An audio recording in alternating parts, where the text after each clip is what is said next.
Hello everyone, welcome back to Learn Law with TD. Today we are starting one of the most important topics of constitutional law, historical background of Indian constitution. In this video, we will understand how British rule slowly shaped the constitutional system of India from 1600 to 1947. So let's begin the topic.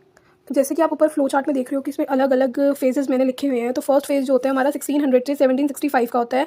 दूसरा phase होता है हमारा 1765 से 1858 का, फिर 1858 से 1919 का, फिर 1919 से 1947 का, 1947 से 1950 का। ये हमारे फेजेस हैं। Now let's understand the first phase 1600 to 1765। इसमें क्या हुआ था? In this year 1600 British crown granted a charter to the East India Company for trading in India.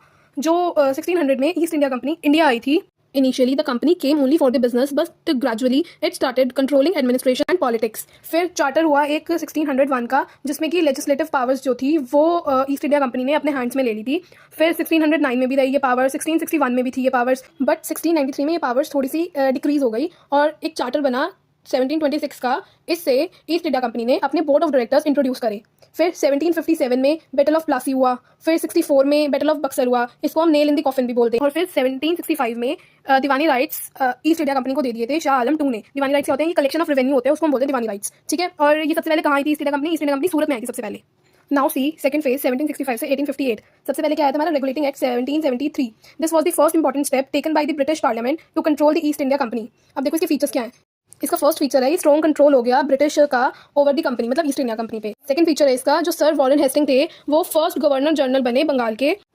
उसके बाद सुप्रीम कोर्ट जो था सबसे पहले कलकत्ता में फर्स्ट इंट्रोड्यूस हुआ था 1774 में, ठीक है। ये एक्ट जो था ये मार्क करता है beginning of the centralised administration in India. फिर इसके बाद आया हमारा पिट्स इंडिया एक्ट 1784। इसमें क्या क्या हुआ? इसमें एक तो कंपनी हैंडल करने लगी कमर्शियल मैटर्स को, British government handle the political matters, ठीक है। It increase the control of British crown over Indian affairs.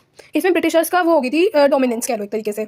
अब देखो मैंने ना दोनों चार्टर्स, जो एक 1833 में हुआ और एक जो 1853 में हुआ, मैंने दोनों चार्टर्स को ऐसे कंपैरिजन फॉर्म में लिख दिया जिससे आपको पढ़ने में इजी रहेगा। सबसे पहला पॉइंट क्या आ गया? Governor general of Bengal become the governor general of India. जो पहले बंगाल का था ना वो इंडिया का बन गया गवर्नर जनरल। सबसे पहला गवर्नर जनरल कौन था इंडिया का? लॉर्ड विलियम बेंटिक, ठीक है। और लॉर्ड मैक्लॉरी जो था वो इंडिया फर्स्ट लॉ कमिश्नर बना, और जो लॉ मेकिंग पावर थी वो सेंट्रलाइज हो गई। ये तो हो गई चार्टर 1833 की बात। अब देखो 1853 में ये था लास्ट चार्टर था ये हमारा, ठीक है। ये सेपरेट करता है लेजिस्लेटिव एंड एग्जीक्यूटिव फंक्शंस को, ठीक है। कितने मेंबर्स थे इसमें? 12 मेंबर्स थे। और civil service were introduced as the open based competition, local representative first time, मतलब इसमें लोकल्स को रिप्रेजेंटेशन मिली थी for the very first time. इसके बाद आ गया एक चीज पॉइंट रह गया था उसमें चार्टर एक्ट 1833 में, कि इसमें 4 मेंबर्स एडेड हुए थे और बढ़ाए गए थे 4 मेंबर्स। आज के लिए हम लोग इस वीडियो को इतना ही रखते हैं। दो फेजेस पढ़े हमने यहाँ, जिसमें 1600 से 1765 का और दूसरा 1765 से 1858 का, ठीक है। और नेक्स्ट हम कल वाली वीडियो में कवर कर लेंगे सारे तीनों फेजेस जो बचे हुए हैं। और एक वीडियो में पूरा हिस्टोरिकल बैकग्राउंड कवर करना इट्स टू लेंथी प्रोसेस, तो हम इसको कल करते हैं। If you found this video helpful